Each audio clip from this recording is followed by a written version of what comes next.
Have you ever felt like something is holding you back, even when life seems okay on the outside? You're not alone.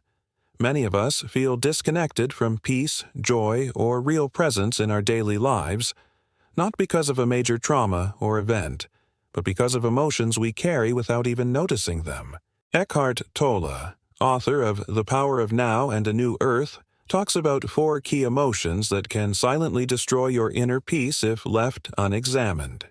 He doesn't label them as bad or wrong. Instead, he calls them destructive because they harm your well-being over time and keep you from living fully in the present moment. The first emotion is resistance. Resistance means pushing back against what is happening right now. It might start with a simple thought like, "This shouldn't be happening," or "I don't want this," or even, "Life isn't fair." When you resist what's happening, you create inner conflict. You stop being fully present, and according to Tolle, the only moment where life truly happens is the present. Resisting reality pulls you into the past or future, places filled with worry, regret, and fear. Imagine being in a river. Instead of flowing with the current, you try to swim upstream. What happens? You get tired, you go nowhere. That's exactly how resistance feels. The more you fight what's happening now, the more stuck you become. So, how do you let go of resistance? Tolle says the first step is awareness. Notice when you're resisting. Maybe you're upset because plans changed, or frustrated in traffic, or annoyed by someone's behavior. Just noticing it already helps.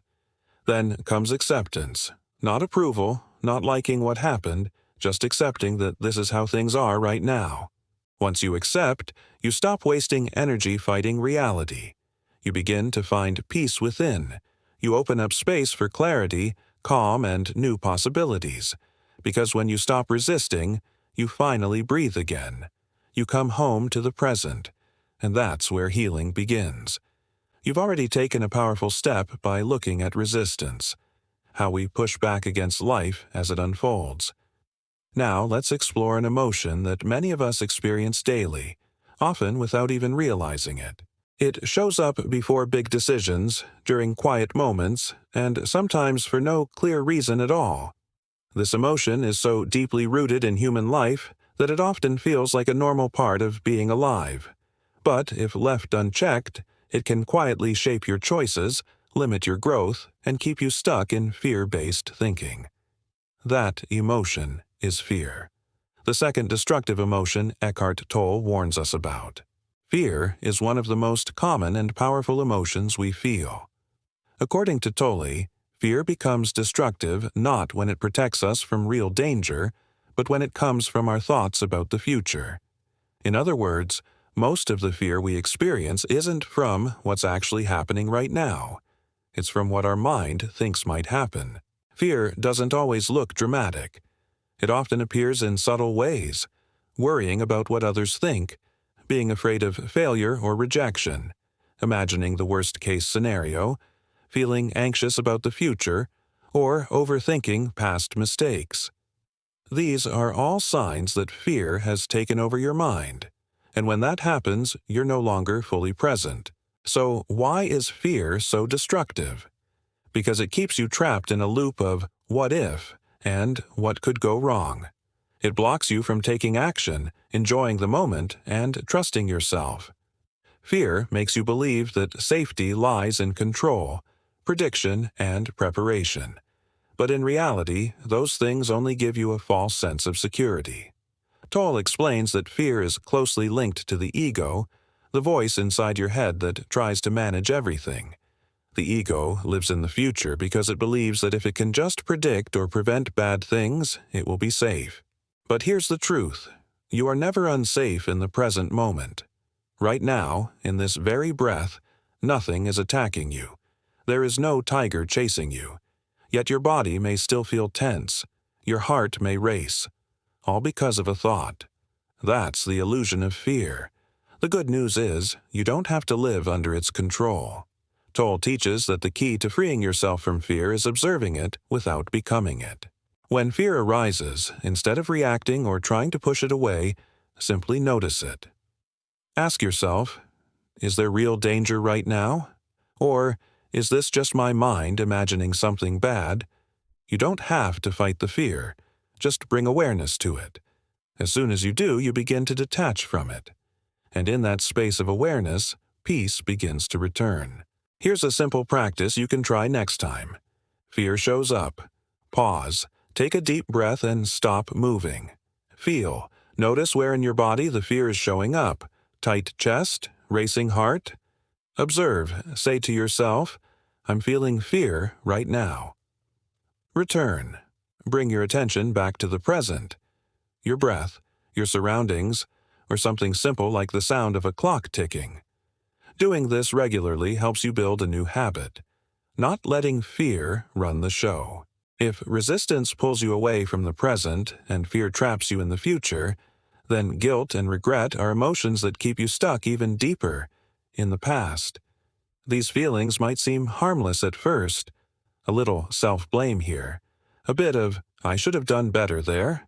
But over time, they can grow into something heavier than we realize. Eckhart Tolle sees guilt and regret as the third destructive emotion because they prevent us from living freely in the now. They make us carry the weight of past actions or decisions, even when those moments no longer exist. Guilt often comes from thinking you did something wrong. Regret usually shows up when you believe you missed an opportunity or made a bad choice. Both feed on judgment, not just of your actions, but of yourself. And when you start judging yourself harshly, it's hard to feel peace. The problem with guilt and regret is that they're based on stories we tell ourselves about who we were, not who we are now. You might replay a conversation in your head where you wish you had said something different. Or you might think about a life decision that didn't turn out the way you hoped. These thoughts loop again and again, creating emotional pain that feels real, even though it's all happening in your mind. Tolle explains that when we identify too strongly with our past mistakes or failures, we give them power over our present life. We become trapped in a cycle of self-judgment, shame, or even self-punishment. But here's something important to remember. You are not your past. Your past may have shaped you, but it does not define you unless you let it. What happened before cannot be changed, but how you relate to it can. Letting go of guilt and regret doesn't mean ignoring what happened or pretending it didn't matter. It means freeing yourself from the emotional burden so you can live more fully now. So how do you begin to release guilt and regret? Tolle suggests starting by becoming aware of when these emotions show up. Notice if you're blaming yourself for things that are in the past. Ask yourself, is this guilt helping me grow? Or is it just keeping me small and stuck? Then, instead of pushing the feeling away or fighting it, simply acknowledge it. Say to yourself, I'm holding on to guilt or regret right now. That simple act of awareness creates space between you and the emotion. And in that space, healing begins. One powerful step you can take is to practice self-forgiveness. This doesn't mean you excuse harmful behavior or forget what happened. It means you choose to stop punishing yourself for it. You can say silently to yourself, I forgive myself for not knowing better at the time. Or, I accept myself as I am now. Because the truth is, we all make mistakes. We all have moments we wish we could change. But growth happens when we learn from them, not when we punish ourselves endlessly for them. When you stop seeing yourself through the lens of guilt and regret, you begin to see yourself more clearly, as someone who is doing their best, learning, growing, and evolving. And that's the person who truly matters, you, right now. You've now explored 3 powerful emotions that can hold you back: resistance, fear, and guilt, regret. Each one keeps you from living fully in the present moment. Now it's time to look at the final emotion Eckhart Tolle warns us about. One that many people justify or even take pride in, because it often feels like it comes from a place of righteousness. That emotion is anger. Anger might seem like a natural response to injustice, disrespect, or unfair treatment. And yes, there are times when anger arises as a normal human reaction.